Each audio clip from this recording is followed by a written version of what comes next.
Good evening and welcome to episode 117 of the HHH Racing Podcast. I'm your host, Howard Kravitz. Thanks for joining us tonight on what is going to be a spectacular show as we are covering first Saturday here on the HHH Racing Podcast. Last night we had Scott Hazelton on from TVG to talk about San Anita, and tonight we have the one and only Simon Bray from TVG to talk about Gulfstream Park and there are 9 stake races. We're going to be talking about 8 of them right here on this show extensively. Thanks for tuning in, everyone, tonight. Please make sure you subscribe right there on the bottom right-hand side of the screen. Crush that notification bell so that you know when new content will arise.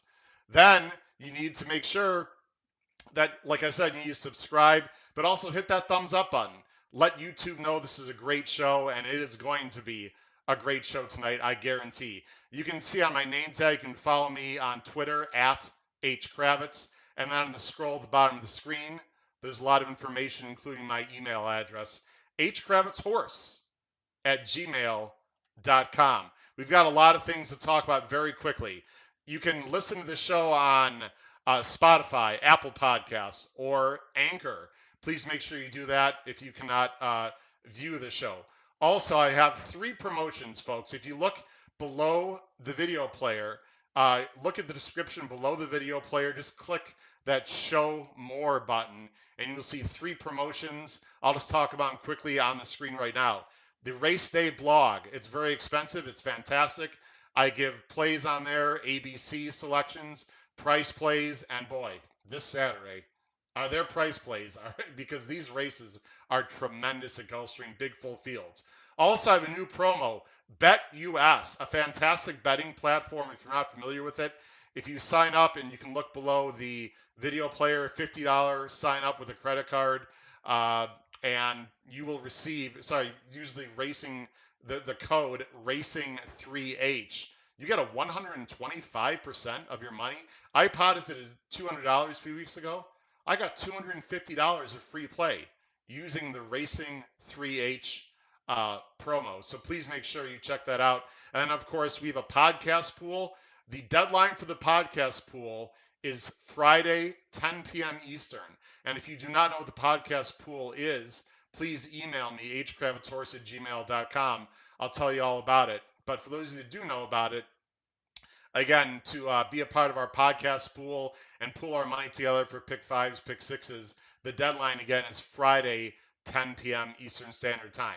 And finally, as our guests may or may not know, next month I'm making my national TV debut with Todd. I'm assuming Simon will be there on set also. I hope he is.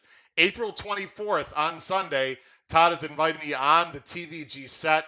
I'm very excited. Hopefully Simon will be next to me as well at Keeneland. Again, that's April 24th on Sunday on TVG. All right, ladies and gentlemen, I think that takes care of everything we need to. Please make sure on the top right-hand side of the screen, you put any chats, any questions you have for our fantastic guest that we're about to bring on. Please make sure you do so because he has a great background. I'm sure a lot of people have questions. Not only as a trainer, of course, former grade 1 winning trainer, but of course now a TV analyst on TVG. I am a big fan of this gentleman's. I've been watching him for a long time, and I'm happy now to have him on the HHH Racing Podcast from Gulfstream, or the Gulfstream area. Let's bring on Simon Bray. Simon, how you doing tonight? Howard, great. What an introduction. Great to be here finally. Yeah, we finally got to meet about a month ago at Pegasus in passing, and you tended out the invitation for me to come on this show, and I've been looking forward to it. So here I am from Aventura, about 3-4 miles from Gulfstream Park. Conditions are perfect here, by the way. Got in yesterday, and I've just been hunkered down, getting through the races at the Gulfstream this afternoon and handicapping for the weekend. Yeah, we really appreciate you coming on tonight, Simon. You know, I worked a full shift, and now you're coming on the podcast. So again, all the viewers and myself, of course, really appreciate you. Brought the warm weather. Of course, the minute you leave California, they get some rain, and it's gonna be like in the high 50s this weekend. But beautiful Florida, no issues whatsoever. I was there for the Pegasus, actually. Enjoyed myself there. I'd love to be down there this weekend because Boy, this card is unbelievable. But before we get to that, Simon, and for those of you who are watching, of course, live, we're going to be talking. We're going to start the handicapping approximately 7:25. Excuse me, 8:25, 8:30 Eastern Standard Time. By no means, don't change that dial. I mean, where are you going? Don't go anywhere. I just want to let everyone know that we are going to be talking about a lot of handicapping tonight, but we need to take advantage of the fact that we have a great guy, a former Grade 1 winning trainer. I got so many questions to ask, Simon.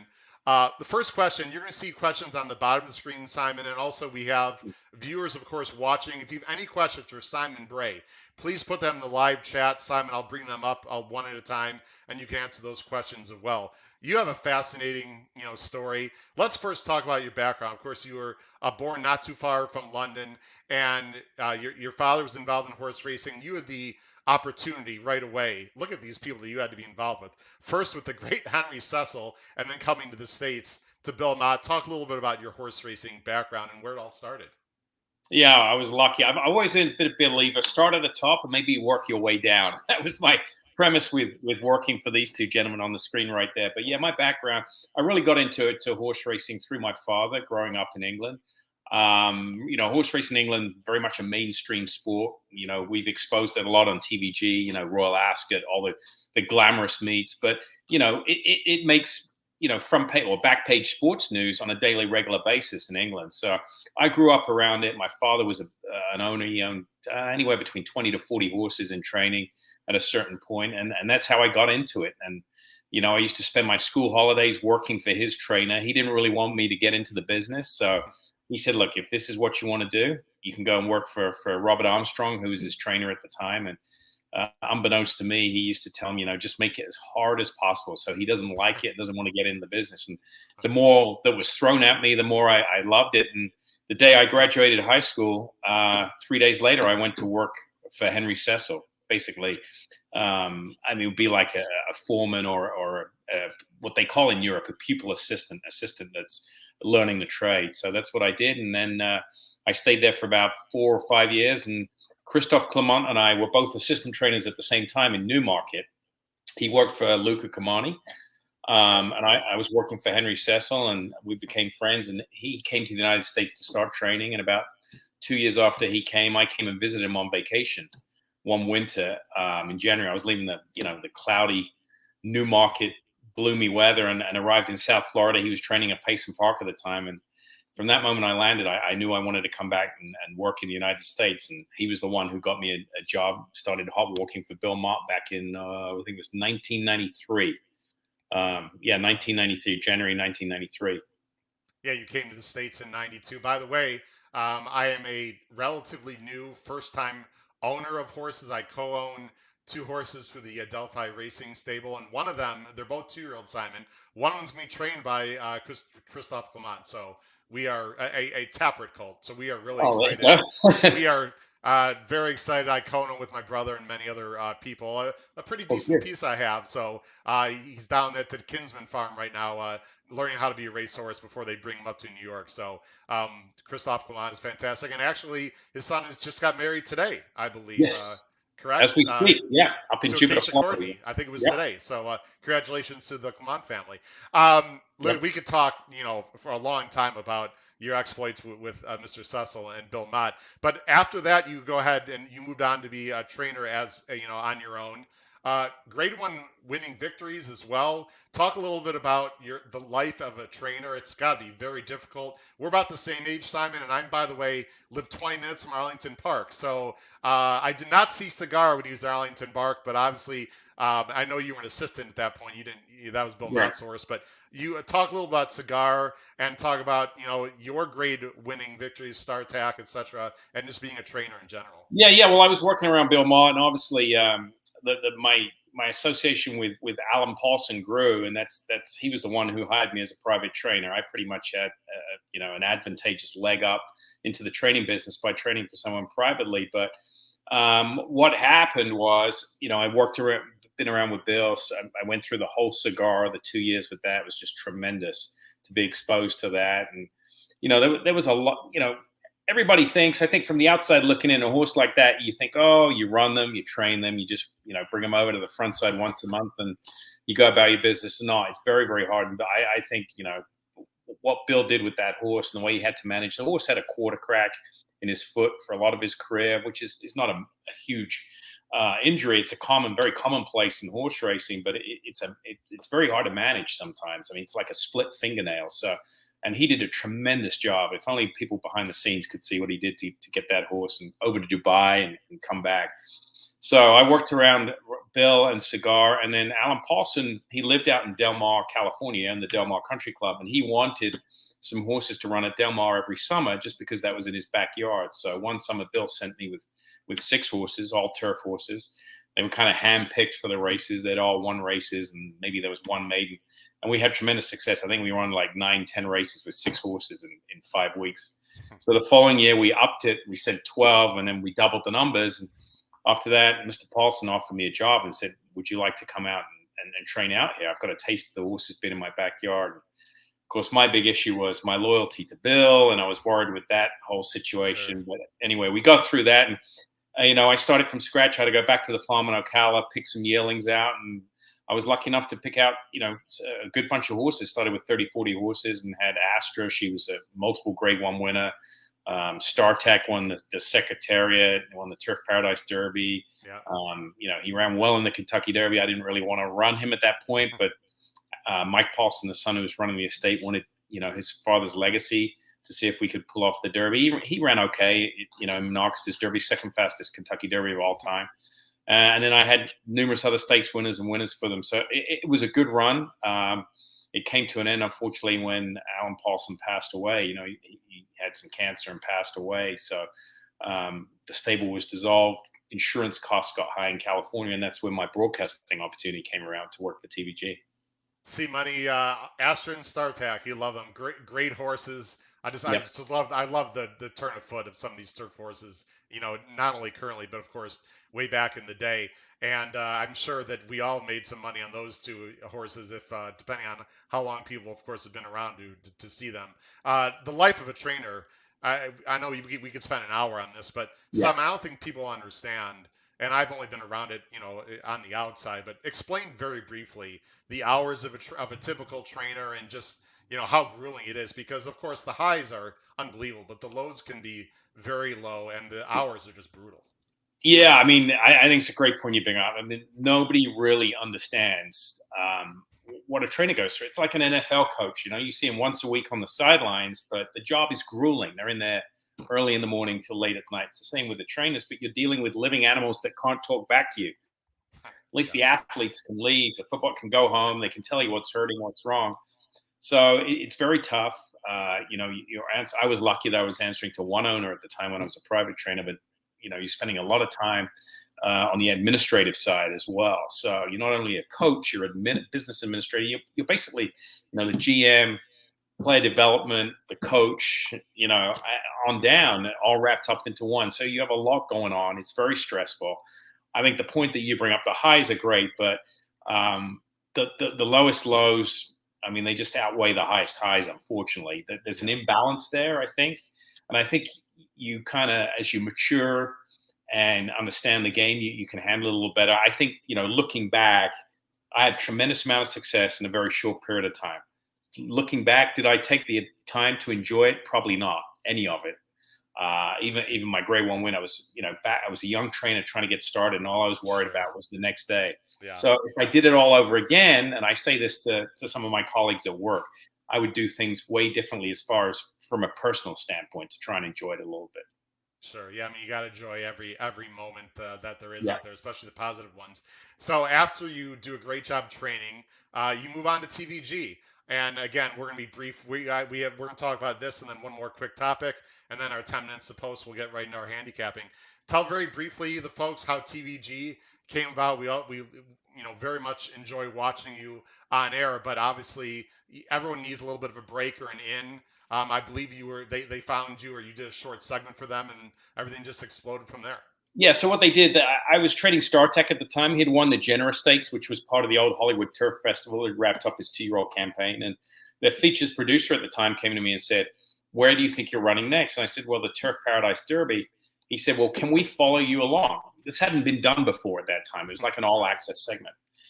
So I said, what does that encounter? He goes, well, we'll mic you up the minute you get there. We'll follow the horse. We'll put a camera in the horse and just follow you around for the whole weekend.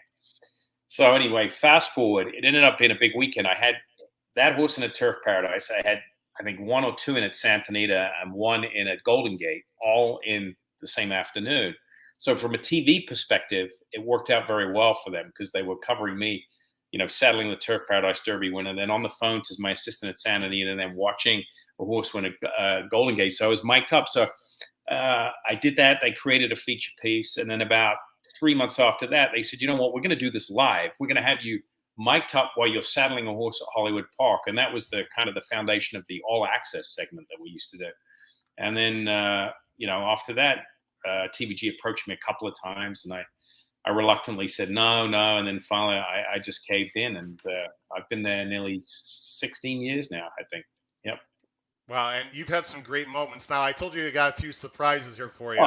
Ask Scott. I didn't tell Scott what was going to come up, but you'll have fun. Trust. This is okay.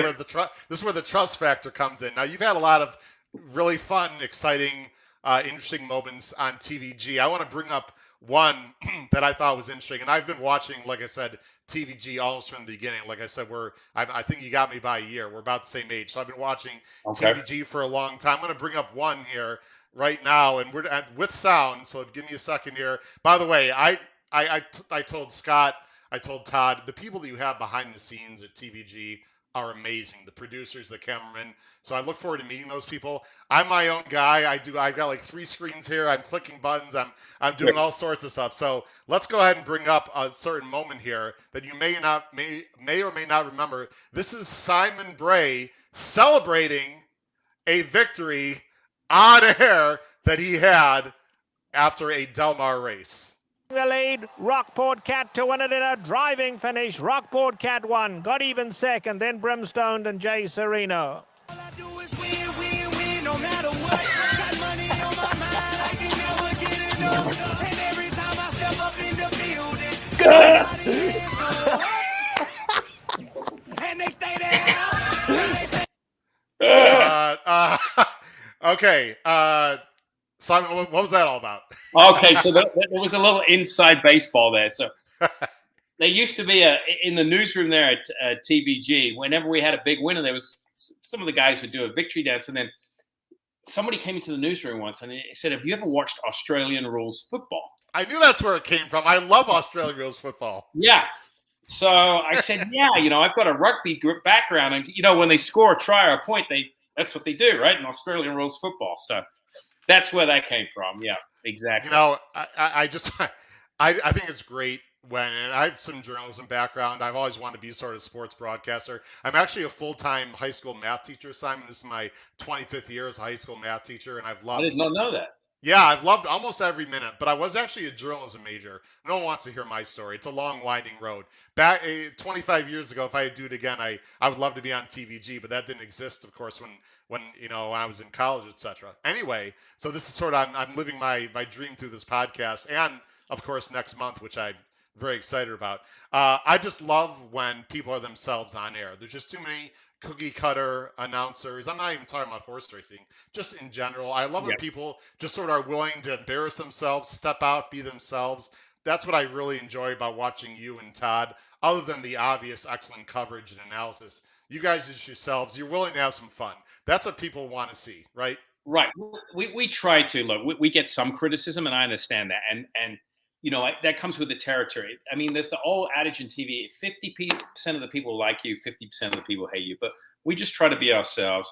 We're on for so many hours. I mean, look, it's not a hard job. I'm not complaining. But in relative comparison to other TV networks, whatever you do, we're on more than anybody, I think, on any channel. Yeah. If you take 5 hours a day times 4 or 5 days a week, that's just one person. So there's a lot, we're on a lot. So we have to mix it up. And at the end of the day, we take it very seriously. There's a gambling aspect, but the races are only 2 minutes long, and it's horses running around in a circle. So we try to make it a little bit fun. We try to make it entertainment, a little bit of entertainment as well as education. And some of the feedback we get, it's very positive. Obviously, not everything's a hit. A lot of fails and stuff like that. But as Todd and I, always say, we try to be like two guys at the track. If you were just sitting there having a conversation and the camera just happens to be popped in. Sure. Well, I enjoy it. Most people enjoy it. Listen, not everyone's going to We love have it. our rapport too. We have our banter going back and forth. Well, we're going to talk about that here in just a minute as well. Okay. But on that sort of topic, I want to talk about one more serious topic before we begin. A few years ago, you had a life-changing health situation. Talk a little. I'll let you go and explain for people that are not aware, because people see you now, and if people are not familiar with you, they're like, what's wrong with Simon? He looks absolutely perfectly 100% healthy, doesn't have any issues. I think your story needs to be told. And again, we could talk for half an hour, but just very quickly, give us the Cliff Notes version. Talk a little about City of Hope, the MMRF, and what you're dealing with on a daily basis. Yeah. So in 2015, at the time I was probably in the healthiest shape of my life. Had a 3-year-old son, had a daughter that was on the way. She was due in 3 weeks. My wife and I just bought a house that needed remodeling, and I went to the gym one day. I was doing my usual workout, and basically my back broke right there at the gym. Unbeknownst to me, I got in the car, drove home, didn't think too much about it at the time because I wasn't fully aware of what the severity of it. Went and got checked out by a doctor. He said, "Don't worry, you just pulled a muscle. It's fine." Walked around for 6 weeks with a partially fractured vertebrae and back. And then finally one night I rolled over in bed and the whole vertebrae collapsed and I was in excruciating pain. And fast forward to the diagnosis the next morning, and it was as a result of a rare but incurable cancer called multiple myeloma. So it's where my bone marrow makes irregular blood cells and it causes the bone to break down. And, it was a blessing in disguise that the bone had broke, because otherwise it probably would have been festering for 4 or 5 years and I might have been staged a little further along. But yeah, I mean, it was a challenge I was 45 at the time. It usually affects, males in their late 70s to 80s. So I didn't fit the profile. And of course, then you go back through, what could have done it, exposure, food, this. And like I said, still am a very healthy individual. So I've been dealing with that for 6 years. I still get treatment on chemotherapy pills every single day for the 21 days out of the month, and get an infusion every couple of months. So it's something that I keep up. It's just a manageable disease, chronic disease, and hopefully they'll find a cure for it. So, but I've been blessed that City of Hope is specifically a cancer hospital, and it's about 40 minutes from me. And it's just, I luckily for my particular disease, I found one of the best centers in the whole world, top 2 myeloma centers in the whole world. So that's been a blessing. And then I did some work with the Multiple Myeloma Research Foundation as far as raising money and doing some charity runs and stuff like that. And I still speak quite frequently to a lot of new patients that get diagnosed. My doctor will call me up and say, so I've got a new patient. Would you explain to them, what they have in store? Because it's a little better coming from a patient than a doctor sometimes when you get newly diagnosed. So here we are. And, like I said, if you make it through having a 3-year-old and then a newborn on the way, remodeling a house and getting cancer all within 6 weeks, you can make it through anything. Well, Simon, we are so happy that you're healthy. I just want to let you know, and the folks at home don't know this, on behalf of the HHH Racing Podcast, we're going to make a donation to City of Hope and the MMRF on your behalf. So thank you very much for coming on the show. And a donation will be coming their way to help folks in need and they're battling multiple myeloma. So we're very happy you're healthy and getting better every day. And it's amazing that you still have treatments that you have to deal with every day, and you show up to work. And I just want to show you one more video. I had Todd Schrupp on the show, as you know, right. Your good friend recently, and I just want to bring up a quick comment, very nice comment. I asked everyone, as I go ahead and bring it up on the screen here, as I'm talking and clicking at the same time. Let's bring Todd on the screen here. I asked, it was in a word association. I asked him what he thought. I just gave him a name of a person or a place. And I mentioned your name, and this is what he said about Simon Bray. Simon Bray. My work husband. By the way, someone had a question. I have to bring it up. Let me see if I can find the Simon Bray. If I can't find the question, I remember what it was. It was from Tom. Someone asked, did the comedic banter back and forth, was that developed or was that natural? between you It's and beyond natural. And that's the thing, you okay. brought up when he was out with multiple myeloma. It was the Yeah. hardest year I had. I can work with anybody that they put me on air with. We've got many great people at TVG. But when you have somebody who can finish your sentences and they're not there Yeah. for a year, that was a tough, tough year. Simon, talk a little bit about that year if you can. And I mean, Todd is such a great guy, obviously. And by the way, I could not show the Paul LaDuca reaction video because I want to keep this positive. I mean, I shed a tear. Right. I know you know what I'm referring to. Yeah. Talk a little about your relationship with Todd and the support you had that year you were out was just tremendous. Yeah, it was just. I mean, it blindsided me, the diagnosis, and then it blindsided all my colleagues. Outside of my wife and family, I sit next to Todd probably more than anybody. And the rapport is natural. Work husband is exactly right. I promise you, Howard, if you came and sat at our set one day and watched us, everyone, I'll give you a good example. Let's back up for a second. Bobby Flay, who I know very well, and he comes on our set, a couple of times a year, and he's a fantastic guest, produces all these cooking shows, great job. And he sat down at the Breeders' Cup, and he's like, I can't believe it. He watched us before he came on. He goes, I can't believe none of you guys have this in teleprompter. You're doing this all off the top of your head. And that really is it. We have this rapport, and I can finish his sentence. I know where he's going, his cadence of his voice. I've been sitting next to him sometimes we're not on camera, and if he's struggling or we can have a past performance drop on the floor, and we can just pick up and you guys at home would have no idea what's happening. But that's how we work, and it's a great broadcast team. I've grown to understand it more. You see those great broadcast partnerships, like the Monday Night Football and the Sunday Night Football teams. They stay around for a long time, and you can see why. But yeah, I mean, he's phenomenal to work with, Todd, and he's exceptionally talented at what he does. People really don't understand. I mean, it looks easy hosting, but it's the hardest job in television when you're on camera hosting. I have an easy job. He just asked me the questions. All I've got to do is be prepared to answer them. And that's my job. But, you've got to be able to say the same thing in 25 different ways. Yeah, and you've got IFBs, and I mean, I've been behind the scenes, so I'm familiar with TV broadcasting. Like I said, I was a journalism major, and I've worked in a studio. So I mean, you've got people talking in your ear.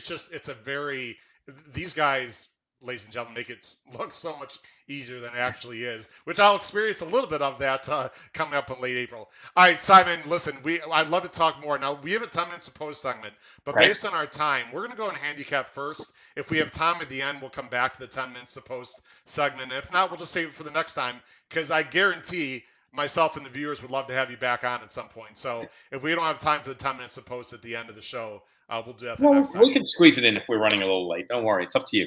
All right, no problem. Well, we could do it now. It's 10 quick questions, or do you want to get into the handicapping? Yeah, just do it now if you want. That's fine. All right, we're going to do it real quick, folks. Okay. Again, we have Simon Bray from TVG is here. These are 10 rapid-fire questions. Let me bring up, I've got a little promo banner. Here we go. And 10 minutes to post. 10 minutes to post with Simon Bray. Simon, these are going to be 10 rapid fire. You can answer them in 2 seconds or take as long as you want. But again, I want to be respectful of your time for the handicapping. Here we go. Are you ready? You'll see them on the bottom of the screen. Okay. Some of them are horse racing, some of them are not. All right. You'll see. I like to surprise my guests. What was the first moment you fell in love with horse racing? Oh, that's easy. 10 years old. I went to Sandown Racetrack in England. The best or most memorable horse racing event ever attended? It was winning the Secretariat with StarTech at Arlington Park. All right. I don't think what year was that? That was 2001. Okay, I was not there, but I'm okay. a big. If you watch that race, it's still impossible to think that StarTech won. He came from last at first. My wife, who wasn't even my fiance at the time, that was one of our first major trips together. So that weekend meant a lot to me. By the way, one of our great viewers, C Money, he's tough. You're only coming. No, Simon's coming. Simon could be wrong on every pick today. We love Simon Bray. Simon, ignore C Money. He's got a great sense of humor. All right. We'd love you back no matter what happens. The best, you talked about a little bit already, but the best part about working at TVG? Talking about something that I love. It's not a job. It's not work for me. obviously some days, on a Wednesday it becomes a grind. But Sure. I mean, I love this sport, and I get to talk about what I love, and hopefully that comes through the camera, like you say, trying to be natural. No question. Now, this next question, of all the guests I've had on, I don't know how many guests. This is show 117. I've probably had 50 or 60 guests. Okay. I think this will be the most interesting answer from the guests because you've been so many places in the world. Is there a bucket list track or race day event you'd like to be to that you haven't been to yet? Yes, the Melbourne Cup, Australia. Yes. Easy one, yeah. I'm heading to Dubai in about 3 weeks for the Dubai World Cup. So I'm looking. Wow, I've been here terrific. a few times. Yeah, I've been to Tokyo, Royal Ascot. I just need to go to Melbourne. Okay, I've heard that's it's the race that stops the nation, right? Yeah. By the way, Scott Hazelton just confirmed. We heard Australians enjoy beer. I don't know. That's the rumor. Yeah. I guess you'll find out. You'll find out in person. Yeah. Most embarrassing moment on air. Now I've got a video. No. Yeah. Just kidding. I did that to Scott. He was like, "What? All tensed up." So no video on this one. Do you have a particular moment that was pretty embarrassing you recall? I do. I have one really, really bad moment that I will never forget. So it was in the Tampa Bay Derby many, many moons ago. And I can't even remember the name of the horse right now. Musket Man, maybe? Okay. Sure. Eric Fine, yeah. So I was the reporter at that time in the winner's circle. The horses had come down to the wire in a photo finish, the first and second place. They were dead on the wire. And this was it's a cardinal sin. You should never do this. Call a photo finish. So I turned to the clerk of the scales, who was right next to me, because I got my IFB going. I can hear the guys on the set. They say, who won? I turn to the clerk of the scales. He's got a radio, and he goes, oh, definitely the 3-1, the 3-1. So I go on air, and I'm like, I'm standing right here, and the 3's won, guys, before you know the 3-1. And they turn to they put the camera on the tote board, and they flash up the numbers. The 3 was second. I mean, it was so embarrassing. It was just, I'm not describing it as bad as it was, but it was just that awkward moment. It really was. Lesson learned. By the way, we have a lot of people watching the show live here tonight. Thanks for watching as we got TVG, Simon Bray. 4 more quick questions, and then we're into handicapping. You just became U.S. President of Horse Racing. Congratulations, Simon, even though that doesn't exist, but we're making up on the show. What are the first 3 things you would change? Things that you've heard from probably everybody. From a owner's standpoint, universal licensing. You don't know how hard it is if you're getting into the sport to try and have a horse in different states. Universal licensing should be universal medication rules. That would be the second thing, I think. And then, those are the 2 major from an administrative standpoint. I'm not this is probably not going to go over that well. Maybe reduce the days of racing a little bit, kind of the schedule we're on now, and increase the number of races over a weekend period. I think the days of racing on a Wednesday afternoon between 1 and 5, I think that's gone. People don't have the time to do it. There's a reason why you pay more for dinner in a restaurant than you pay for lunch, because the demand is high. There's a reason why you pay cheaper. Matinee tickets are cheaper at the theater rather than nights. I think we've got to gear more towards the entertainment hours in the day. I have no problem, and that will increase field size too as well. So I have absolutely no problem with that. The best U.S.-based turf trainer not named Chad Brown. Chris Clement. I agree. By the way, just recently named up for the Hall of Fame nomination, and he should be absolutely first ballot Hall of Fame. I hope Christophe Clement gets in, because there are a lot of worthy people and horses on that list. I don't know if you saw it. It just came out a few days ago. Yeah, Christophe Clement should be absolutely automatic on that list. Yeah. What advice would you give to a young person who wants to be a trainer? I would say don't start too soon. Get as much grounding and try and work for somebody. Various different types of trainers. Go work for a claiming trainer, as we call them, claiming trainers. Try and go and work for a big outfit, but get exposure to as many different operations as possible, and learn not only the horsemanship, but how to manage a big stable as well. 2 more questions, not horse racing. The Premier League team you cheer for the most, and who do you want to lose the most? Oh, that's easy. Spurs to win, Arsenal to lose. They're great rivals in the Premier League. There you go. And last question, perfect for a guy from the UK. Which food do you miss the most from your native land? I miss Sunday lunch, actually. I don't know whether you're familiar with the culture. Sunday lunch is a big... I've heard of it a little bit, yeah. Yeah, so it would be like a roast chicken, a roast pork, a roast beef. every Sunday lunch. I miss Sunday lunch. And second, a short nose behind that would be the English breakfast. I've actually seen like video and pictures of that. Looks a little fattening, I have to Yeah, say. yeah, But yeah. not that for me, I don't look at me, but I mean you. I know you keep in great. There's bacon involved. There's a whole bunch of Yeah. things. A lot of meats, I think. Correct. So Right. anyway, all right. Listen, there you go. That was the 10 minutes to post, Simon. You Love survived it. it. Congratulations. All right, let's get on to the handicapping. We have a lot to talk about. Now, here's what we're going to do, folks, because they have 9 stake races on Saturday at Gulfstream. 8 of them, I believe, are graded. We're going to focus on the late pick 5. So we're going to go through the first 3 graded stake races on the card. But, folks, we're going to be very, very quick with them. Yeah. And then we're going to go ahead and in detail, or as much detail really as Simon would like to give us because of our time constraints. We're going to go in detail, show replays about the late pick 5 in detail. So I'm going to bring up 2 things: the Aquabase the Aquabase, so we can see who's in the race, Simon. That'll bring up DRF Formulator as my main, of course, use for the my main tool. So Sure. let's go ahead and bring up the first item here as we. All right. So, and by the way, sometimes, Simon, you'll be on screen like this. When we get to the detailed PPs, I'll take us off so people can see the numbers and everything better. The first race we're going to talk about, again, this is, of course, outside the pick 5.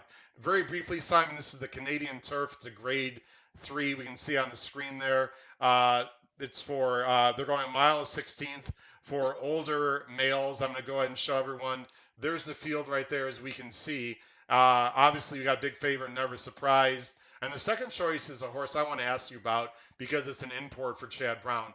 Who do you like in this race, Simon? Well, I think it's a 2-horse race. I think you go between Never Surprise and Mouillage, who's the 7 to the outside. I'll touch real quick on Never Surprise, cutting back to a mile and 16th after a gutsy effort behind stablemate in the Pegasus. I think the mile length probably a little too far against that competition. Not a whole lot of pace in here. Siglioso to the inside could probably be the one that could put a little pressure, but I doubt it. Never Surprise looks to try and go gate to wire. And the last 2 races of mile 16th have just been blowout wins. They were against straight 3-year-olds, but Never Surprise showed he can go up against older horses. But the X factor is the European import Mouillage for Chad Brown. It's hard to tell off pure form. You can't really look at the races and say, well, this horse is going to do good in Europe because there's so many different variables from a trainer standpoint where they adjust, whether it's ground, whether it's the way they acclimate, whether, the additional LASIK sometimes. Obviously, that's not going to happen in these stakes races. But Mouillage has some good form. He ran 2 starts back. He ran a very good third behind a horse called EGOT, who's a grade 3 winner and has won 2 listed races for Andre Fabre. It's a pretty good horse. The sire Toronado is the sire of Trip Houvan, who won the United Nations for Chad. So he's got some familiarity there.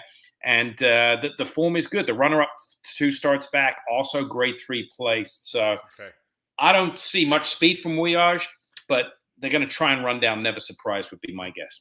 Yeah, now Mouillage has been these are mainly provincial tracks, right? But I mean, obviously not Deauville, but some of these other ones. So for people who don't know what we're talking about, those are sort of lower, like the Charlestowns, and sort of your lower level tracks. But I will say this, Simon, and again, we're going to be very quick with these races, folks. Do you know who he has been working with recently? Because I'm a big works guy, Simon. I spend a lot of time, way too much time. I grade my papers, I do my full-time job, but then I've got a second job, which I get, quote unquote, paid for. Hopefully, when you bet these races. Do you know who he's been working with recently? I do not. No. He was working with Adhamo, the nice Chad Brown Euro who just ran at the fairgrounds a few weeks ago and almost won. Yes. So he's been working with some good ones. He was also working with Kalukan Queen, a horse you may or may not have heard of. Also a nice horse for Chad of Philly. So the point I'm making here, Simon and everyone else, is he's been working with some good ones. I think this horse is well meant. And I'll just say this. I am fascinated by this horse. I think there's actually some speed to go with Never Surprised. I would not be shocked if Never Surprised loses. The other thing, Simon, I'll just mention about Never Surprised, he's coming off a very big effort and a buyer top, and you know better than anyone as a trainer, he could be ready for a regression. Now, listen, he's by far the horse to beat, but I would not be shocked if Mouillage comes over the top at a price maybe like 3-1, 7-2 morning line, and wins. Your thoughts before we move on? Yeah, I agree with you. That's how I see the race. I mean, Never Surprise is going to be leading them to the 16th pole, but Chad is so good coming, bringing these European runners in. I just saw an interesting stat with him, just to digress a little bit. For what do you think he is statistically at Gulfstream Park over the last 2 years, Chad Brown? First Not time. very. I'll tell you. I don't want to take the time to look it up, but I know not very good because I know that he sends his best maidens down to Tampa Bay. He just prefers that track a lot better. Correct? It's very bad, actually. Exactly. Correct? That's where I was going. Yeah, he's 0 for 20 the last 2 years with first-time starters on the turf. Wow. It's incredible. Now, is that maidens or horses that have never been on the turf? Maidens. That's maidens. Okay. Yeah, I mean it's shocking. I heard that a few days ago, and bad beast story. We don't want to hear it, but anyway, I needed his first time starter for the pick 6 on the mandatory payout last week and lost by a nose. But anyway, whatever. Move on. All right, let's go on to the next race we're going to talk about again. And for experienced viewers of this show, the reason why we don't have picks on the bottom of the screen, ladies and gentlemen, is because we're going to put those on for the late pick 5. So again, just very briefly here, the next race we're going to talk about is race 5 at Gulfstream. This is the very one. This is going to be for, it's a mile and 1/8. This is for older filly and mares. Sorry, mile and 3/8, excuse me. Older filly and mares on the turf. And like I said, it's a grade 3. Everyone look at the field right there. You can see the morning line favorite is Virginia Joy. I thought this was a very tough race. So I bring up the PPs. Who do you like in this race, Simon?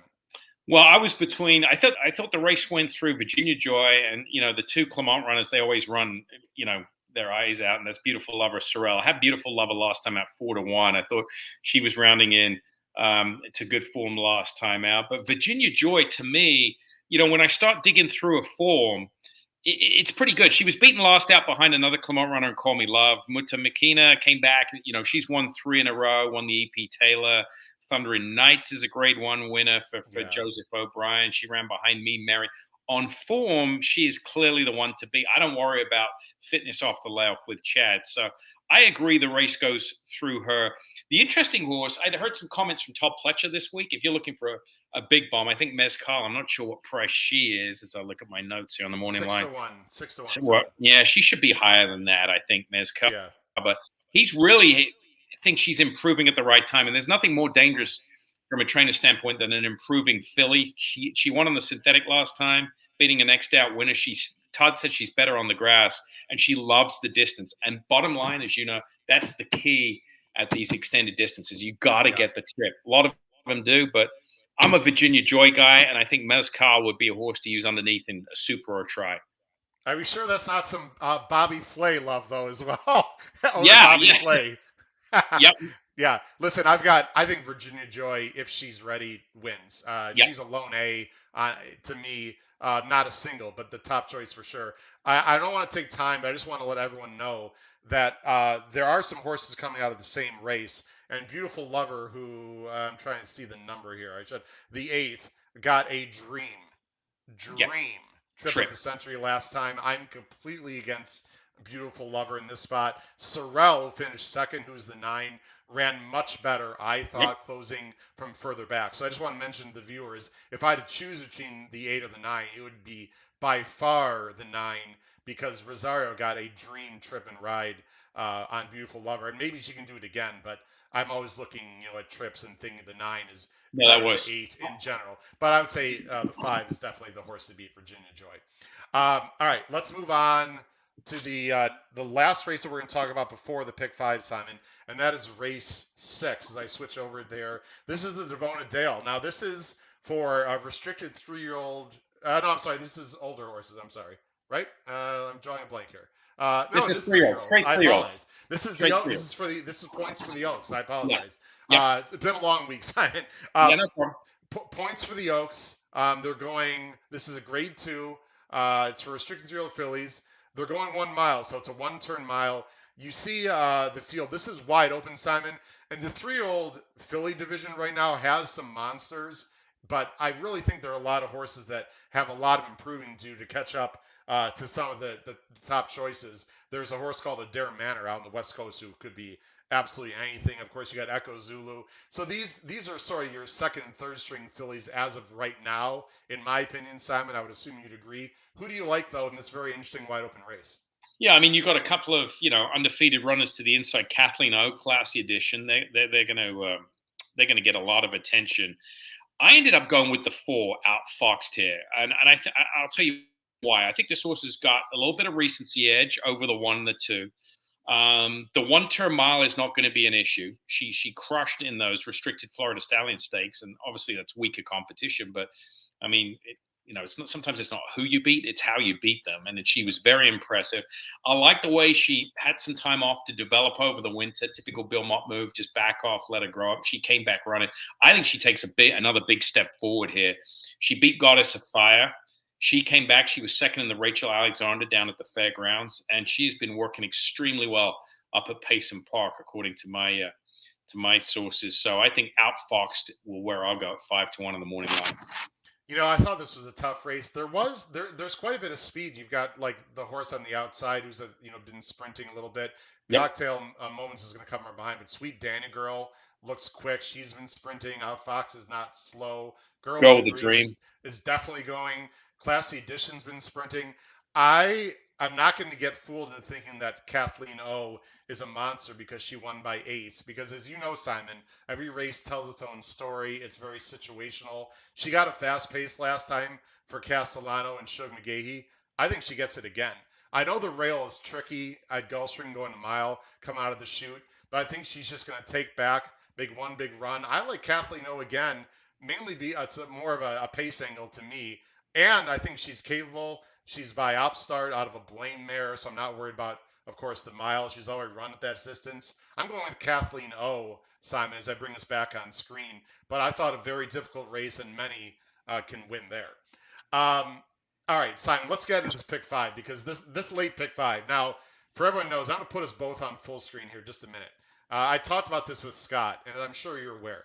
There are 2 special $1 pick 5s happening this weekend. Now, they're races that are at Santa Anita and Gulfstream. So they've got $1 all pick 5 turf and $1 all pick 5 dirt. By the way, Simon, 12% takeout. What First Bet and Stronach, what they're doing this weekend, I think is tremendous.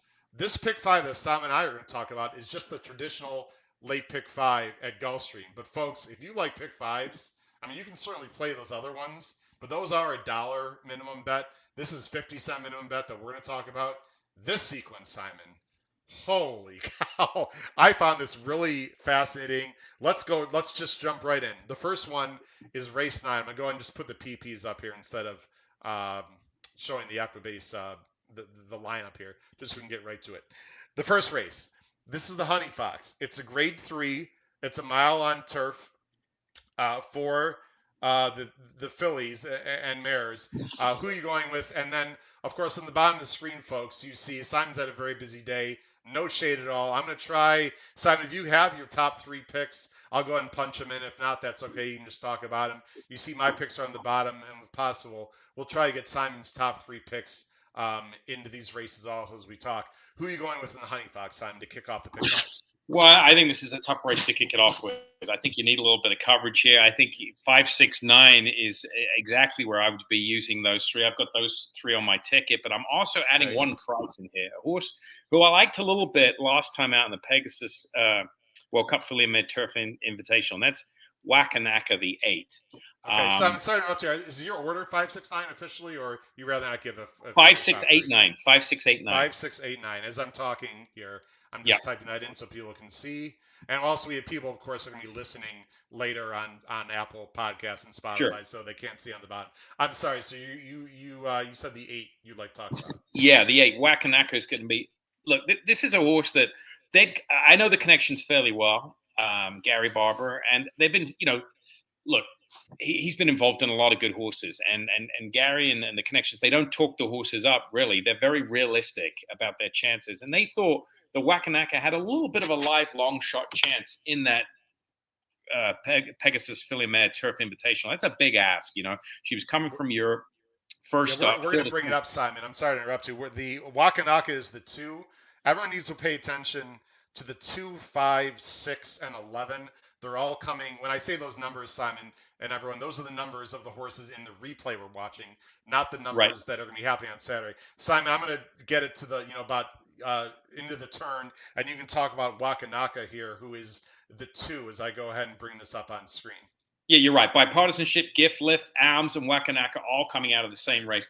Now, it was her first start in the U.S., and, on face value, it doesn't look like she ran that well. She's beaten 5 lengths, but I like her. Look, turning for home. That's her in the pink silks down on the inside. She gets a ground-saving trip. She's, within striking range at the top of the stretch, and she just flattened out late.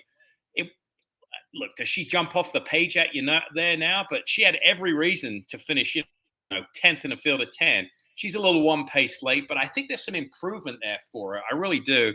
I'm coming back to a mile, I think is going to be okay for her. I think that might help her out a little bit. And if they can run away from her a little bit, she might be able to just relax and finish. So I threw her in there more as a little bit of a price. So 5, 6, 8, 9, I'll make her my top pick just because she's going to be the best price out of her. I didn't really have a strong opinion of this race, but out of all the ones out of that race, she has a license to take a step forward more than anybody because it was her first start since April of last year. And Bill Mott well. He doesn't always have him cranked off the layup, does he? He's right. Probably better. I don't have the stats in front of me, but I think it's fair to say he'll be better second off the layup. Would you agree with that, Simon? 100%. And, the fact that he put her in that race to start with and then comes right back in here tells me she hasn't missed a beat since the Pegasus, and everything's going in the right direction. She'll outrun her odds. I'm sure of that. Absolutely. I see we have a lot of comments, folks. I'm going to try to limit putting comments on the screen. I'm just going to put us on screen here. Please continue. You can't see them, Simon, but we have a lot of people commenting, not questions for you, just about the horses they like. Folks, please continue commenting on the right side of the screen. Also comment below the video player after the show, or if you watch this as a replay. I'll try to bring some of your comments up, folks, but we have a lot of races to talk about. So I just want to apologize in advance for our viewers if I'm not able to show some of their comments on the screen. I like, as you can see, the number 5, and the number 5 is bipartisanship. Now, bipartisanship was in that race that we just watched. She was the 11. It ended up being a slower pace. The pace didn't really work out, but she came running late along with Giftless. These are the two I like. Giftless got a perfectly fine trip, Simon, and finished, by the way, ahead of Wakanaka. And ran sort of evenly, similar to the Wakanaka, but I think this horse has a little more upside. She's a 4-year-old for Brian Lynch. And bipartisanship I like as well for Paco. I think there's more speed in this race, and I think it's going to set up better this time. Alms I do not like in this spot. Alms is in this race also, Simon, but there was, like I said, she got a perfect trip. Great ride by Rosario to go to the lead. I don't see that happening. There's more speed in here as well. And I just want to mention the 9 in Italian, who looks slow on figs. This is a Chad Brown progressive 4-year-old filly who has some speed and has been winning very, very easily, Simon. So as you know, there is a possible for a big jump when a horse is just running comfortable. By the way, owned by a pretty good guy, Peter Branch, who has his best horses with Chad. So also by Dubawi. So really nice breeding there. I'm going 5, 6, 9. Simon, anything else before we move on to the next race? A very tough way to start the pick 5. Yeah, very, very tough. I think that pretty much covers it. But yeah, for the prices out there, throw in the 8 if you're putting the ticket together. Absolutely. Let throw in that 8, everyone. All right, let's go on to the next race. This is race 10. This is the Grade 2 Gulfstream Park Mile. This is for older males. It's $200,000. They're going down that chute 1 mile. Simon, this is, boy, when I saw, now there was a lot of these horses are coming out of a similar race that I personally saw on Pegasus Day, and I loved Speaker's Corner that day. I'll just say that. I am, as I said before, and I'm sure you agree, every race, as I like to say, tells its own story. It's very situational. To me, this is a much, much more difficult situation for Speaker's Corner, in my opinion. Perhaps you have him on top. Who do you like in this race, Simon? I don't have Speaker's Corner on top. I have the horse that finished behind Speaker's Corner on top, and that's Fearless. I think there's going to be a form reversal here. I mean, you look at it and you can say on paper, well, Speaker's Corner beat Fearless last time out. But I think there's a couple of reasons why. And you can see on your past performances there, if you just put up Fearless's past performance. No problem. And I think what contributed to his defeat last time out, you can see he was drawn post 1 of 8, finished second. He was slow away. He got, broke a step slow. The fill came over on top of him, didn't really perform his best. And then you go deep down through those past performances. Every time Fearless draws the 1 hole for the most part, disappointing effort. Let's take a look at it right here. You can see him drawn down to the inside. This is not a typical Pletcher horse out of the gate. They're usually involved early. Look, just a step slow, and it's game over from right here because the field just comes over on top of Fearless here. And then Yeah. I tell you what Luis Saez did, and I think he knows this horse Yep. well. He's only ridden him a couple of times, but he's down on the inside now. What does he do? He shifts him to the outside. You can see he's driving on him. He's 1, 2, 3, 4. He's 6 in the Rapoli Silks. This horse is usually much closer to the pace. He would like to be in the spot where the 4 is right now. So now he's going inside of horses. But once he gets him outside, right here, this move here is what makes him run a decent second. Because I think if he stays down on the rail, just eating dirt there, he doesn't run a good race. I mean, he's off the bridle here. He does extremely well to run second. So I like the post position today, and I think he can turn the tables on Speaker's Corner.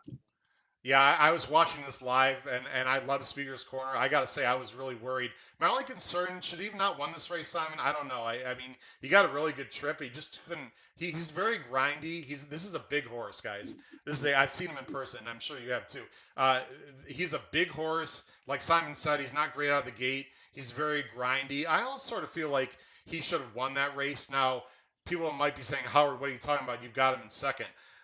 In this race. I think there's more speed even in this race than there was last time. And he's very honest. And the fact, Simon made a great point. The fact that he's coming off the rail, I think is going to help him immensely. He won't have to work to get to the outside. There's a lot of speed in here. I do like Fearless, but he's just not really a win type for me. And I think he's going to be, bet pretty heavily, Simon. Do you have a top 3 before we talk about some others in here, by the way?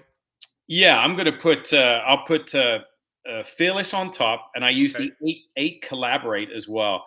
Okay. And so 5, 6, 8 numerical order for you. New York Traffic was the other one because he's a horse that's coming back off a layoff, and historically he runs well off the layoff. I think he's got to improve a little bit in some of his races, but he seems to fire his best shot when he's fresh. So 5, 6, 8 in here.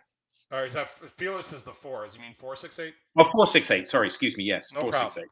4, 6, 8. All right. Simon and I, it's amazing that Simon and I somewhat agree. I don't know if you saw my picks on the bottom there, Simon. We've got the same 3. In a pretty wide open race. We need to talk about the 8 because Simon, this is one of my plays of the day. I'll say right now, I love Collaborate in this spot, and the 8 to 1 I even love more. I have to show the last replay very quickly, Simon.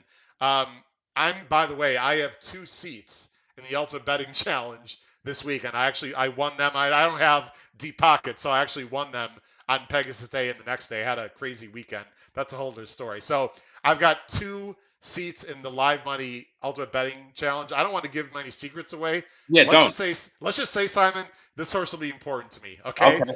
Now, and I need your backing because you like this horse too. Yep. People might say, Howard, Simon, this horse is slow. Perhaps, but he is absolutely improving, folks. And this last run, first time as a 4-year-old, he got into trouble, Simon, and he's the 5 horse here. We're going to show it a little bit here. He's a big horse, but he's getting better. He took a lot of dirt. He's in between horses here. Look at the stranglehold he's got on this horse, Simon.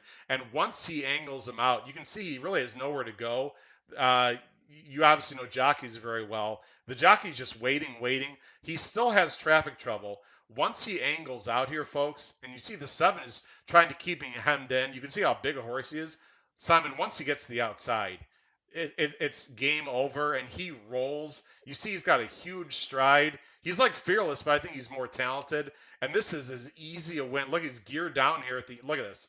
Geared down at the end, Simon. I love that kind of replay. I think he's got big upside. I will say, full disclosure, Simon, this was a Kentucky Derby future horse for me last year. I thought he was that talented. Didn't pan out. Maybe he had some growing pains, whatever. He's going to get pace to run into. I think he's got more upside than Fearless. I love Collaborate. Do you think I'm going to get that 8 to 1, Simon? I don't know if I am. I don't know. It's going to come down. You'll get at least 6 to 1. I like it for those reasons. I thought visually he was impressive, and I agree with you that because I watched that backtrack too. Yeah. Sometimes you've got to take you look down at the past performances. It says the length of 3/4. That could have been 4 3/4 lengths. Absolutely. It doesn't do it justice. And working great too, by the way. Working really well also. Yeah, and he loves. To me, I always liked, especially at the 1-turn mile, the 7 furlong trip. I always like to look back at horses' prior records. He's undefeated pretty much at this 1-turn mile here at Gulfstream Park in his last 2 starts. They've been very, very impressive. So he's absolutely a horse that's going to benefit if the pace melts down. That's a great point. Broke his maiden going a mile. Gulfstream won by 5. I mean, this is it just suits him really well. And by the way, again, we need to keep moving on, folks.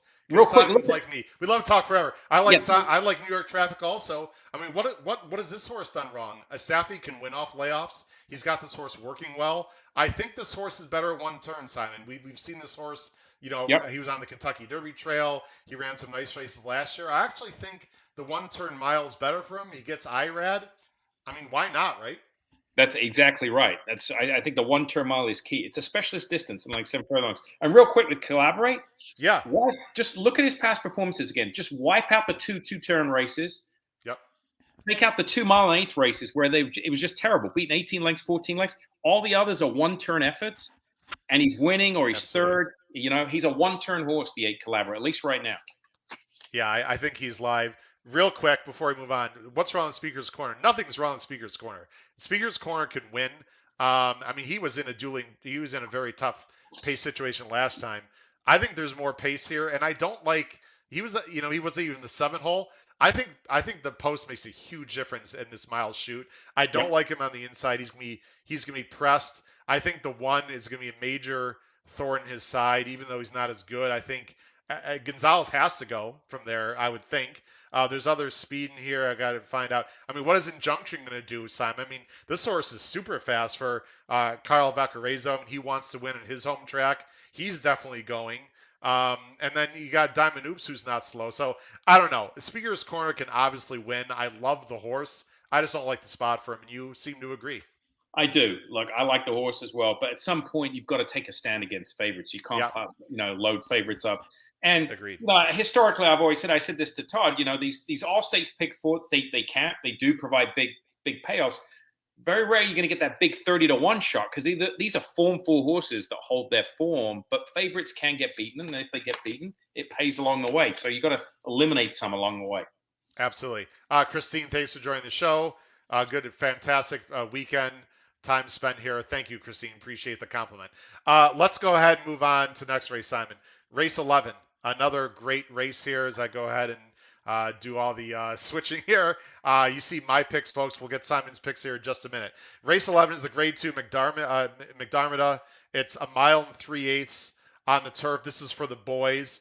Aban, the number 1, is turned into a real nice horse for Todd Pletcher. Won about as easily as possible in the prep for this, the W.L. McKnight, the Grade 3 on Pegasus Day. Who are you going with here in this race, Simon? My top pick in here is the 8 Temple for trainer Mike Maker. Yeah. You have a top 3? A top 3, I'll give you my top 3 in order would be 8 or 1, 2, 8, I guess, but in numerical order, 8 would be my top pick, the 2, and then the 1. 8, 2, 1. Yeah. I should ask you that first so we don't keep doing it because I'm typing in here so people can see. Again, for those of you listening on Apple Podcast, Spotify, Simon's going 8, 2, 1. I like Temple also. I've gotten the 3rd. Why don't you talk about Temple? Temple, I just thought he had a real wide trip last time out. I thought he gave up a lot of ground. Look, Maker's got 5 runners in here. Pletcher's got 3. They make up 8 of the – how many's in here? 11, I think. So they've got it surrounded. I think 12, actually. 11, yeah, 11. 11, yeah. So I think Temple was just a little further back than he typically should be last time out with the, slightly a slow break and that wide trip. I thought he gave up a lot of ground. Again, a victim, I think, of the inside post. So – he gets away from inside post, moves to the outside, and I think that's going to help him a lot here. So this could be 4 or 5 horses just all dumping themselves on the wire at the same time here. It could be a very, very tight finish. Simon, I'm going to show because I was going to show a replay. I'm so glad you mentioned it. I'm going to I apologize. Like I said, we're live here. I'm trying to get to the spot that I want here. Sorry about that. Let's go to right here. I'm going to freeze it right here. So the 1, 4, 9, and 10, folks, are the horses you want to pay attention to. Aban, who wins, is about to take the lead. And by the way, a very slow pace. Just want to mention, Media Blitz is the 4 right here. Again, when I say these numbers, folks, that's in this race, obviously, not in the race on Saturday, but they're all racing against each other. And Saturday, you got to watch these replays, right, Simon, if you want to do your deep diving, in my opinion, when you got horses coming out of the same race. Media Blitz is on the inside, ladies and gentlemen, getting an absolutely dream perfect trip. Right behind is the 9 Glen County, who also got a trip. And then Temple is not even in the picture right now. Right. He's me coming from way behind, closing into a slow pace, an angle that I love. Simon, I'll let it roll. Watch the 1, 4, 9, and 10. That's exactly right. I use the same tools that you, the formulator, and use these replays. You got to use them when you have multiple horses, and you can Here he see comes. Temple on the wide outside, black silks. And look, it's a wide trip, but it's an uninterrupted trip. He can save ground. He's going to get piled up with traffic, but this is not typically where he likes to find himself back, 8, 9 lengths back. And that was because of the bad start. You can't reel in. You can't give up that much ground with the rails out that far. I thought he ran a huge race, diving into a slow place. This is a trainer reclaim for Mike Maker, who just excels at this sort of, these long distance turf races. He had this horse back in Belmont last year, took him back from Tom Morley. And I think with a clean break, he could get the job done in here. Yeah, someone's going to have to go with a bond. I'm not really sure who that would be. Again, I don't want to take too much time going through all the safe conduct. I think off the layoff will show some speed for Leperoux. And actually, there's another horse, a Tie to the Sea with blinkers on for Maker is probably going to send as well. So I got a feeling Tie to the Sea is the one that's going to press. Someone's got to press this Pletcher horse, and they all know it, right? So as a trainer, Simon, as a former trainer, when you see a horse that's just been walking on the lead, you got to figure. I mean, someone's going to go after him, right? Unless it's New York, and then 9 times out of 10 they go 50 to the half. Don't get me started on that. And I love New York racing, by the way. I mean, someone's got to come after this horse, right? They can't just let this horse walk again. Yeah, look, Maker's got 5 in here. He ran second to him last time out, Yeah. and he knows what to do. So the blinkers on, Rafael Hernandez on the 4. That's the horse to put pressure on a barn. Yeah, absolutely. So it'll be interesting to see. I have nothing against the bond, by the way, but this is a horse I'm trying to beat, Simon, in the pick 5. I mean, this is a horse I'm going to use. Obviously, you would recommend people use him, but he's not going to be an A for me. You can't just have 8 to 5s win in your pick 5 as A's, and I don't think he has to win. So I think they need to force this horse to rate and see if he can do that, and maybe he can. If he can, more power to him. You just move on. Right. All right, let's go on to the last 2 races, Simon. We're doing great with time, by the way. Really appreciate everything, all the great analysis you're giving us. The last 2 races here, this is the feature race of the day. It's the Grade 2 Fountain of Youth. Let me go ahead and switch over here. We'll get Simon's top 3 picks here in just a second. This is, of course, the huge Kentucky Derby prep. It's a 50-point race. There's a lot of points on the line, $400,000, a lot of history in this race as well, going back quite a while. A mile 16th. It's a very short run to the first turn. Posts will matter. Simon, you got horses coming off layoffs. You got horses with established form. You got a lot of speed in this race. This is going to be an absolute skullbuster. First, give us your top 3 picks, and then we'll do our analysis. Yeah, look, I struggle. I'm still struggling over this race. I mean, I'm giving you 3 picks now. I don't know whether they're going to change much. Might change between now and Saturday afternoon, because I've vacillated back and forth with this race. I narrowed it down for 3 selections. I ended up with a big price, Howling Time, the 4 In Due Time, and the 9 High Oak. High Oak would be my top pick, the 9, and then a coin flip between the 3 and the 4, Howling Time and In Due Time. So you're going 9, 3, 4, correct? Yeah. Okay, Simon's going 9, 3, 4. Let's talk about. There are a lot of interesting horses in this race. Let's first talk about your top pick, the 9 High Oak. Bill Mott and Junior Alvarado, fantastic combination. Have not raced in September in the Hopeful. Yeah, look, they've always thought very highly of this horse. I know Lee Einsteidler, the owner, he bought him for $70,000. He was a Gormley, and he lived up to expectations. Disappointed in the Hopeful, and they thought he could go all the way. Maybe towards the Breeders' Cup, and they had to back off. I got to see some video of his last workout and the work before that, and I was extremely impressed up at Payson Park. I mean, Bill's been training there for over 25 years, and those horses, that's a great place to get a good foundation on a horse. If they're working bullet workouts you see on the page there, those horses are usually doing it by themselves, and I was really impressed. His last work was phenomenal all alone. So I think he's coming into this race in good shape. They could have found an easier spot for him to start him off, but I think it's a real vote of confidence. They want to throw him right here into the Fountain of Youth. That camp thinks he's ready for this task. And sorry if I may say, because a lot of our viewers probably don't know, Payson's a very deep surface. So you see a bullet in 101 and 4, you're like, oh, that's not much. For Payson, that's pretty quick. That's a very demanding surface, isn't it? Yeah, it is. I mean, going from Payson Park to Gulfstream Park, that's the analogy I use is if you go to the beach and you're Yeah. running in the deep soft sand at the top of the beach, that's Payson Park. And then you can run down where the ocean's washed up and it's really compact, that's Yeah. Gulfstream Park. So Okay. you have a huge edge if you train at Payson. You have a horse that I have in the mix also. In you don't see him in my top three, but I'm using him. Howling Time won very well in the street sense at Churchill last fall. Has been working absolutely lights out. But I do want to talk about those bullet works, but I'll let you talk first about Howling Time.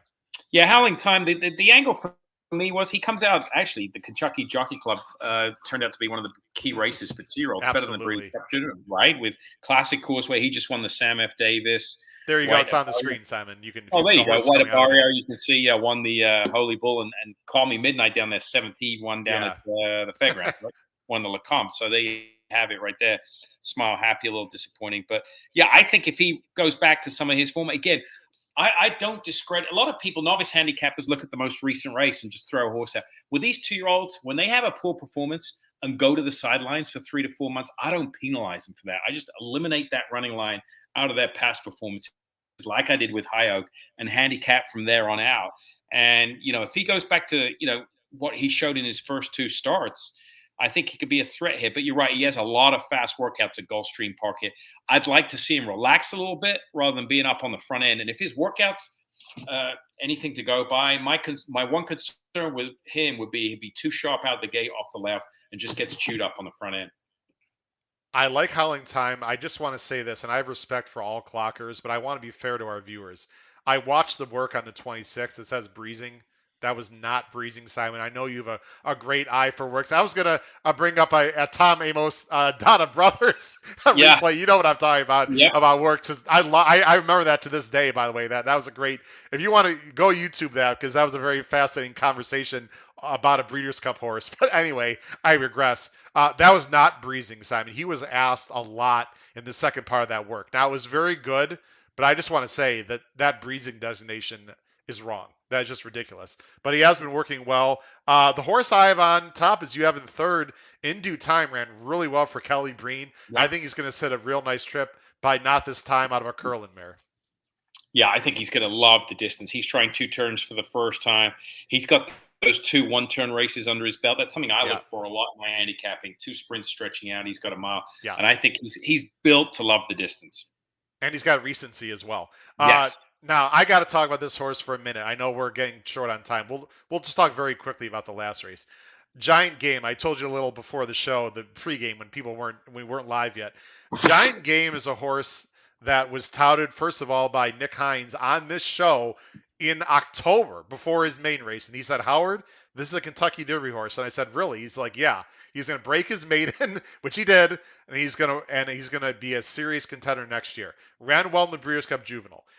Simon, this is where I love to have a trainer on the show. Displaced his palate last time. Very briefly, tell everyone what that means. And he had surgery, by the way, right away. It's a pretty minor surgery, and he's been working well. But tell everyone what that means, displacing a horse's palate, and how that can affect that horse during the race that he ran. Well, it affects the horse's breathing. What happens, the horse, is airway. They have the soft palate. And what happens, it elevates above the epiglottis, and it blocks the airway. So there's less oxygen getting down into the trachea and the lungs. So basically, it's like you running and someone just, putting their hand over your mouth or sticking a sock in your mouth and you're trying to breathe. It's not going to work. So they can do a little minor procedure. Sometimes we've seen it with there's other issues, other types of throat surgeries called entrapped epiglottis would be another one. This is different from a displaced soft palate, but there are easy fixes and horses have had them and recovered well from them. So that is good information. And something I always say, sometimes I like a performance like that where it's just too bad to be true. I'd rather a horse finish 8th beaten 24 lengths than 3rd beaten 3 lengths with no visible excuses. We saw it this afternoon at Gulfstream Park with Nostalgic, a Bill Mott horse. Ran terrible on the grass last time out, came back and rebounded on the dirt today. That is a legitimate excuse. That type of information with a displaced soft palate, if they fixed it, that's a major, major fix. They did. They fixed it 3 days later. He had minor surgery 3 days later. He's back on the work tab. And I know people are going to say, Howard, these works look slower than the stablemate Howling Time. I like, and again, I don't have time to go through this, Simon, but I watched the works. He's starting slow and finishing fast. I think Lannery's going to take this horse back. I think Yes. he has to from the 10 hole. There's plenty, I'm going to put us on the screen. There's plenty speed in front. If Giant Game, and by the way, I will say I do have a future wager on him too at 30 to 1. So for the Derby. So I'm a little biased. I'll say that up front. But if Lannery takes back like I think he will, lets all the speed go, stay on the rail like Lannery likes to do, save ground. I see no reason why this horse can't be in the money, Simon, and possibly blow up this entire pick 5. Not for me, because I'll have him, but I think he's fascinating, at least underneath. Do not overlook Giant Game in this race, folks. I think he's still talented. I really do. I think that's the trip he's going to get, and you're exactly Yeah. right. For a horse with a displaced soft palate, the last thing you want to do is wrestle with them. You want to keep them relaxed so they don't displace during the race. So there you go. There you go. Very quickly, as we're getting to the end of the show here, and by the way, when we let Simon go, stay on, folks. I'm going to show everyone my pick 5 ticket, but we'll get Simon off the screen so he can relax and get ready for the weekend. The last race, Simon, is the Here Comes the Bride. This is the closeout leg of the pick 5. It's a grade 3. Who do you have in the top 3? And then very quickly, who do you talk about your top pick? Yeah, let me pull up my selections here. 1 second. My top pick, I know, is the 11. Okay. With a little bit of a price. Bali de Sol here. I like it. I'll get to that angle. The 2, Mischievous Kiss. Okay. I'm throwing Spenderella out. I wasn't impressed with that. Oh, that's my top choice, Simon. What are you doing? Okay, all right. I'm just kidding. So Simon's going 11-2-4.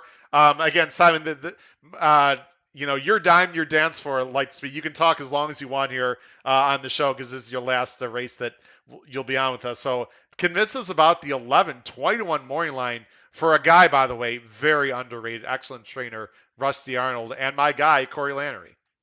I'm a big fan of Rusty Arnold, and I think I echo exactly what you said. I think he's underrated. He does a great job. Bali de Sol, to me, the play here for me is the distance. This is a horse that's had 3 sprints. This is what Rusty does. He doesn't rush him into 2-turn trips. He gets the foundation. And this is typically what I look for. A horse with 2-turn pedigree, even running style sprinting, which is what this horse has. And I think we'll love to stretch out. You get a lot of horses that sprint and stretch out. And I can tell you before they stretch out, they're not going to do it, whether they're too quick or whether, they're deep closers, the old adage, those deep closing sprinters. Oh, they'll be better going long. Not the case. This is the Simon, profile. here's the dams PPs are on the screen. We want to talk about some breeding a little bit. Yeah, exactly. I pulled them. I had them up Sundisk. Yeah. I mean, look, she was a 2-turn horse on the grass. She didn't show much talent, but, the emphasis here, Bill Maher trained her, but he dumped her right on the grass at 2 turns. She also has a couple of siblings. B-Bit is there. And that have been successful around 2 turns. Yeah. So the influence is there. Bali was a good 2-turn turf horse out in West Coast for Richard Mandela. So, the post is going to be hard to overcome. She faced Marissa's Lady 2 back, who's undefeated. I know up at Turfway, but she's 4 for 4. She won the Gal and the Valdale, I think, for Bill Morey. So that's my price in there. I'm looking to close out with a big one. And by the way, Rusty tried to get her on the turf first time in Keeneland, was rained off, and she still won, which I have some very sharp handicappers that I know that really upgrade a horse who's scratched off the turf, meant for turf, and still wins on the dirt. Shows a lot of ability and talent. So that is going to be I'll tell you what, you convinced me. I'm moving her up definitely the list. Well, she hasn't got to do what she's bred to do. It's go long on the turf. Okay. Yeah, absolutely. Oh, sorry, I had the wrong ones. Wait, what am I doing? I'm sorry. 13. Very briefly, talk about my top 2 choices. You have second and third. I guess the more likely winners, Mischievous Kiss for Mott, and then Spenderella for Graham Motion. Yeah, Mischievous Kiss. She's going to get a lot of play. I think she looks to be in good form. She got hung wide last time out. She gave a lot of ground. And then, I thought she ran well that day. She only missed by a length. And this is a typical, again, it goes back to what we were talking about with Bill. He's done this for years. He does shut his horses down. The good ones, he gives them a little break, trains them at pacing, and then brings them back rather than, flush them out of New York straight into the entry box. So this type of filly fits that profile. There might not have been anything physically wrong with her from November until now. He just decided to take a break Yeah. with her and let her develop. So she's going to get a good trip in there from that inside post because she's a horse that can be handy. I think she's going to be tough. Spenderella, look, you just need to get a price with her because she's coming out of a maiden special weight into a grade 3. Visually very impressive. Yes, Yeah. I totally agree with you. And I'm a big, huge fan of Graham Motion, who just got nominated for the Hall of Fame as well. But I think that's a tough task. The fact he's doing it and asking to do it, I think, instills confidence. I'm not sure how strong that maiden race was, but Yeah. I don't think you penalize a horse for winning. They can only beat who's behind them, right? Yeah, it wasn't. Let me go ahead and put us back on full screen. I'll go and take that. It wasn't the strongest No. maiden field, but I will say this. You ready for this? I told you I know. I know my work, Simon. Who was Spenderella working with last time? Bipartisanship. That horse coming in the older the 4-year-old filly, who I thought has a chance to win and running buyers in the 90s. And I gotta say, Spenderella was, and I know works aren't everything. I mean, I don't want people watching get carried away, but they do matter to me, especially when they're head-to-head in their workouts, Simon, in my opinion at least. Maybe you have a different opinion. Spenderella was running right with her and doing it well. So I think there's huge upside. This is she's by Kara Conte out of an unusual heat mare, a New York bred. I am not usually the kind of guy Simon says, oh, a horse wins easily first time out. That's like an automatic use the next time. I actually usually try to go against these kind of horses, Simon. Yes. But the fact that she's been working well with bipartisanship and that she's got more upside and Graham Motion does not win a lot first time out. I just think there's a lot of positives for Spinderella. I think she's very interesting. Simon Bray, you have been so awesome tonight. We really appreciate. Where can people find you on Twitter? And then any closing thoughts you have for the weekend, sir? At Simon TVG, you can find me on Twitter and on Instagram too. I do that. The young kids do the Instagram too. Well, I've been doing it.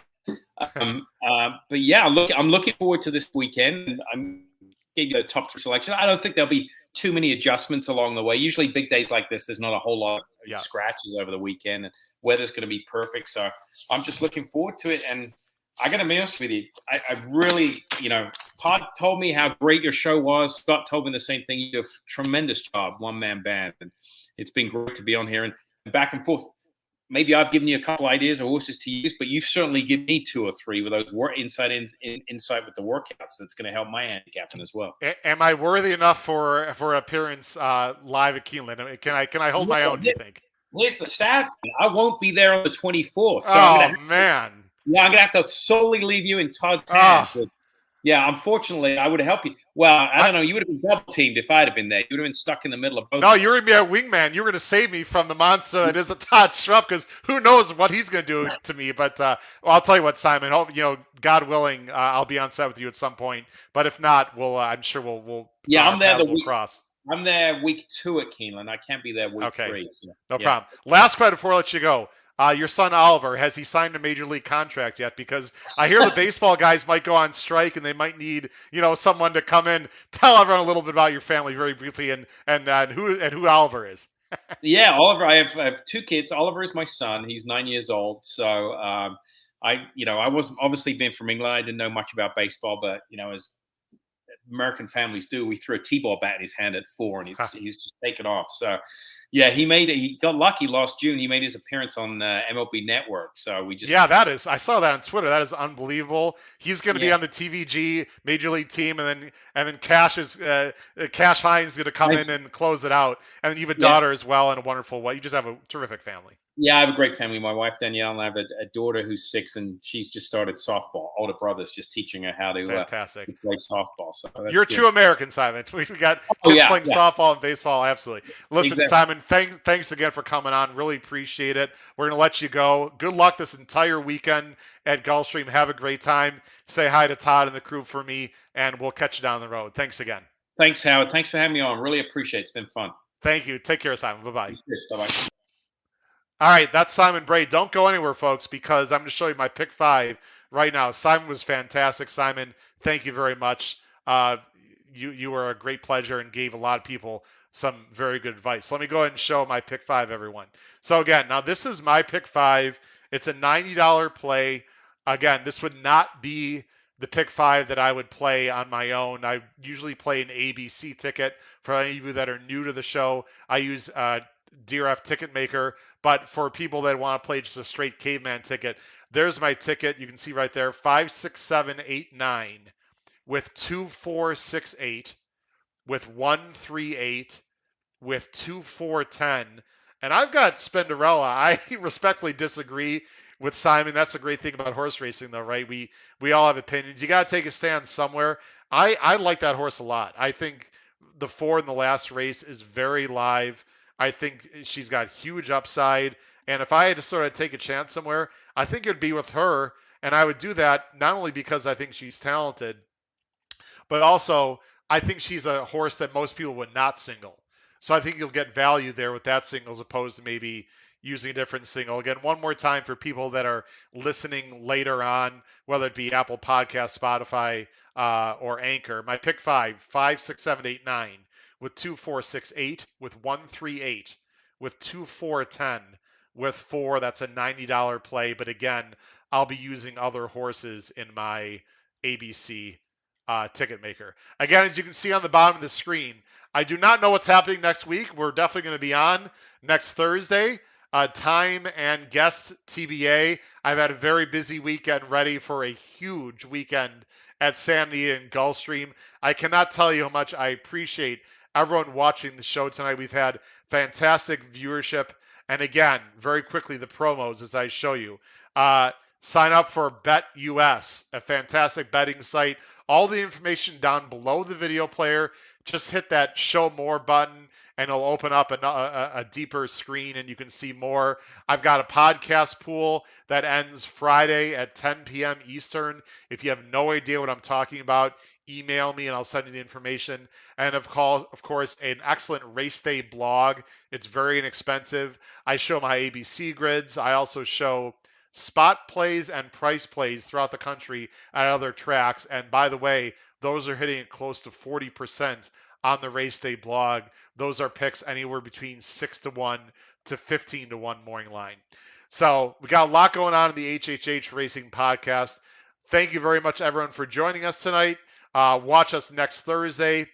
And then good luck to everyone on a huge, like I said, weekend at Santa Anita and at Gulfstream Park on first Saturday. Take care, everyone. Thank us for watching. Have a great evening. Good night.